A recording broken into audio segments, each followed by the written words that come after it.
So most anime adaptations of visual novels tend to get a lot of hate from visual novel fans, and to be honest, I can't blame them too much. When a visual novel can be 10 to 50 hours with a lot of detail and routes, condensing things to even a 26 episode anime will reduce a lot of content and potentially cutting important scenes. What's worse is that anime companies tend to play things incredibly safe these days, usually going with 12 to 13 episode seasons for anime, which is a nightmare for visual novel fans hoping to see properly detailed anime adaptations. That said, I actually tend to like most of the anime adaptations I've watched. Despite being a big visual novel fan, I'm not necessarily attached to its storytelling style, and in fact, visual novels can have horrible pacing issues at times, so I actually like seeing anime adaptations condense things just enough to get to the point, and of course have animations and all that stuff. In this video, I'll talk about the anime adaptations I liked, followed by some I haven't watched yet. I'm gonna start off with the big guns, key visual novel anime adaptations, where I've straight up either only watched the anime adaptation or watched the anime before the visual novel. I'll start off with Kyoto Animation's adaptation of Kanon, which is Key's first visual novel. I've seen people praise this for being a good adaptation and arguably better than the visual novel. I liked how it did a pretty good job of combining all the heroine stories into one route without choosing romance until the way end. Next, I'll talk about Kyoto Animation's Air, where I've seen Air visual novel fans criticize it for being too rushed, and anime fans just not really caring much for Air in general. But honestly, I liked the Air anime.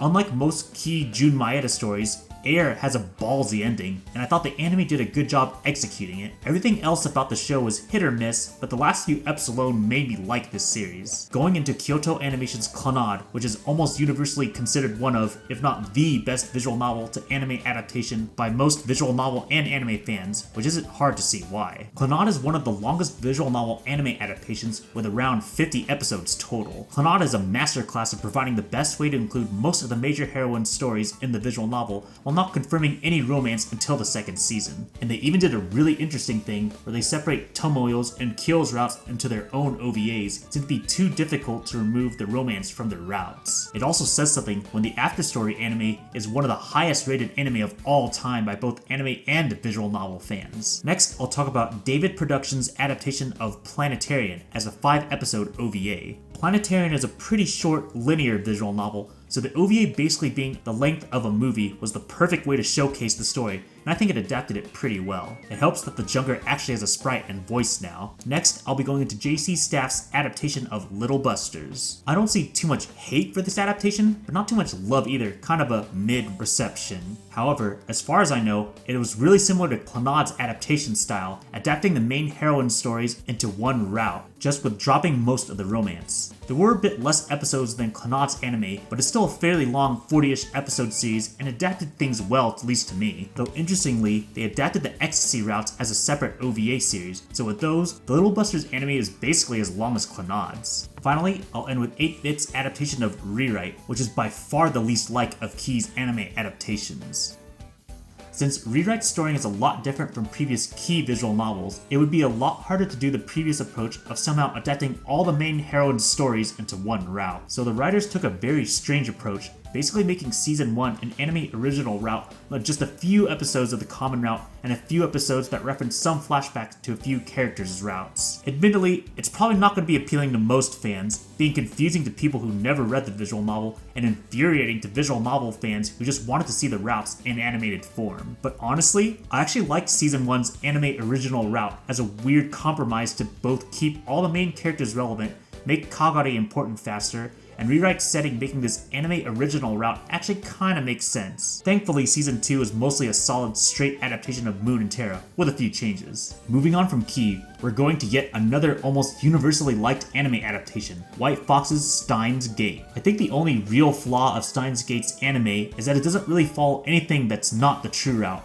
but otherwise it adapts the main plot excellently and is very popular among both anime and visual novel fans alike. That said, some Steins Gate visual novel fans say the Steins Gate anime has an art style that is a bit more generic compared to the visual novel's more unique art style. I 100% prefer the anime adaptation's art style though. Covering more big-time anime adaptations, we have Dean's anime adaptation of Higurashi question arcs, Kai, and Irae. I've heard mixed things about the adaptation style from the visual novel fans, but the anime was definitely a big, if infamous, hit among anime fans. The main thing is that the anime adaptation focuses more on the hard horror aspects versus the more psychological build-up that Ryukishi 07 likes to do in the visual novel. I myself like the Higurashi anime because I think one of the big issues of Ryukishi visual novels are just terrible pacing. That alone makes the anime a lot easier to watch for me in general. Now this is going to be a much more controversial opinion, as now I'll be talking about Dean's anime adaptation of Umineko. This is one of those anime adaptations that gets memed by the visual novel community for how bad it is, them constantly citing how the anime doesn't exist. It says something when Dean did not adapt anything after the questions arc, which leads me to believe that Umineko anime wasn't really that popular in Japan either. As I said earlier, I really don't like Ryukishi 07 pacing,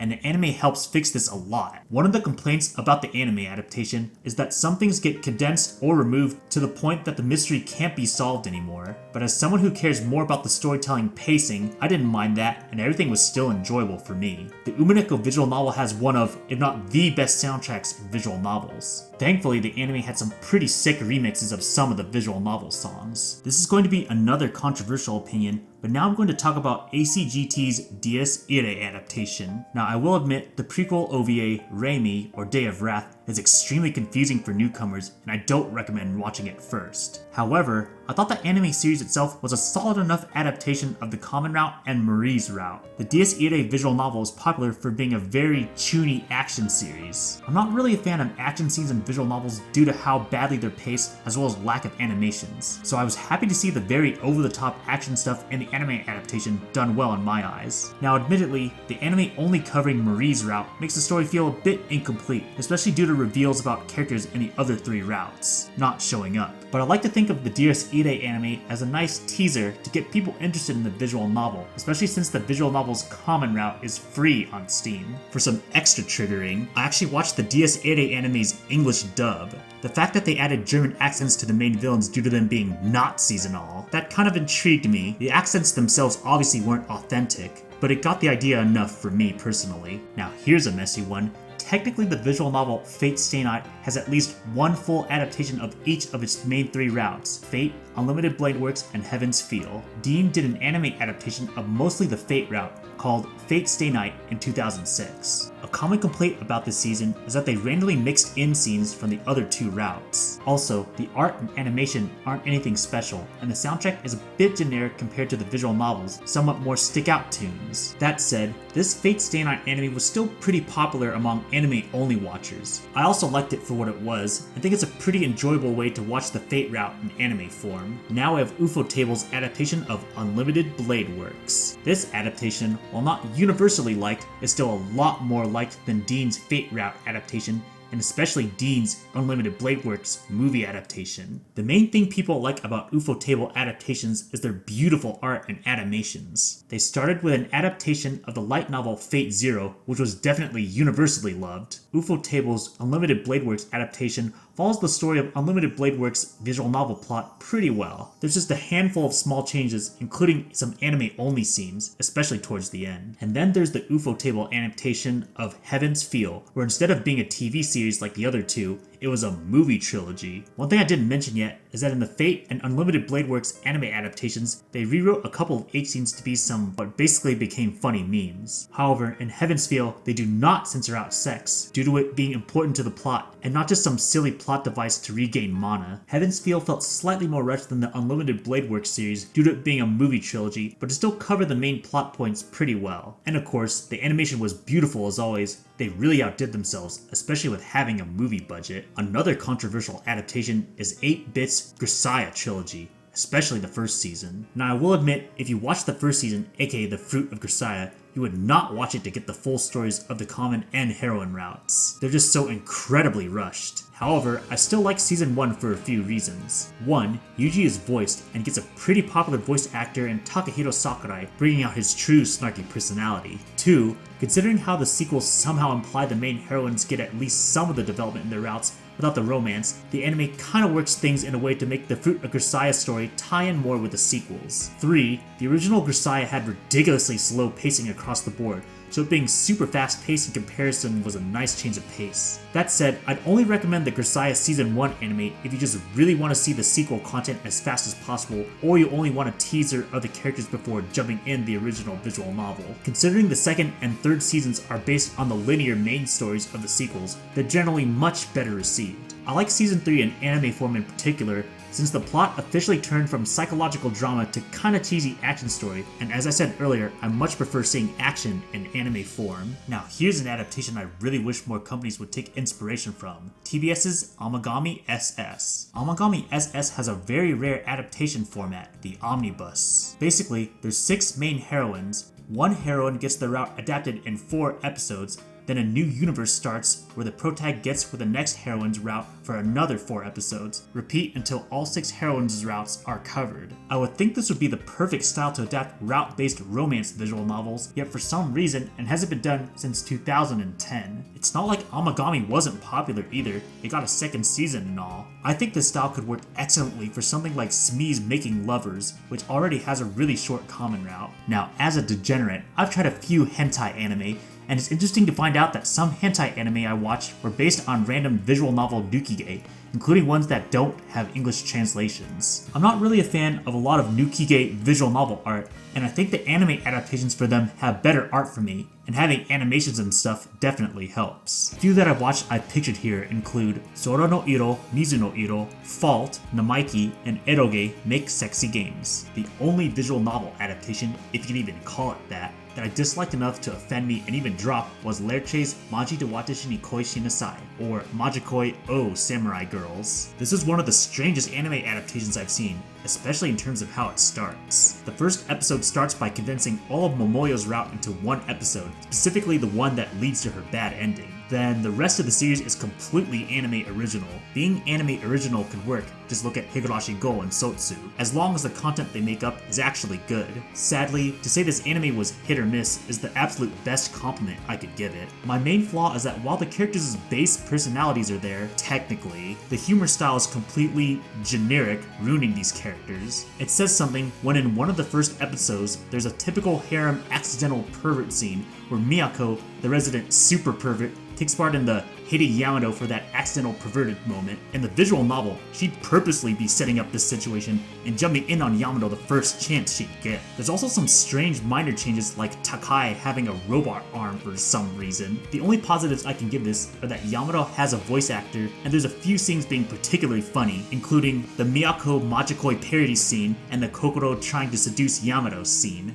Now I'm going to briefly talk about anime adaptations I haven't watched yet, but may consider watching based on what I know. The Koi to Senko to Chocolate visual novel has a translation, but I was considering watching the anime as a potential teaser to get me interested in the visual novel, and I believe the anime only covers Chisaro's route. I read the Aokana VN already, but I was interested in the anime since it apparently reduces Masaya's role in favor of it increasing Asuka's and Misaki's. White Album 2 recently got a fan translation by Todo Kanai, but like Koi Chaco, I'm interested in trying this one as a teaser since the anime apparently only covers the introductory chapter. Tsukihime, even more than the Umineko anime, is memed as the anime adaptation that's so bad it does not exist by the fandom, but that infamy is exactly why I want to check it out. Wagamama High Spec is a Modelsoft visual novel that has a translation, but I'm only mildly interested in reading it, so I'm considering the anime as yet another teaser. I'm not really into incest stories, but Yosuga no Sora is apparently the only other anime adaptation besides Amagami that did the omnibus format, so I'm mildly interested purely on that front. Daito Shokan no Hitsujikai is an August visual novel that I was mildly interested in reading since it has a translation, but once again, I might consider this anime as a teaser to get me into the visual novel. An interesting one is Shuffle, because I believe the anime changed some things, including apparently making a character a yandere,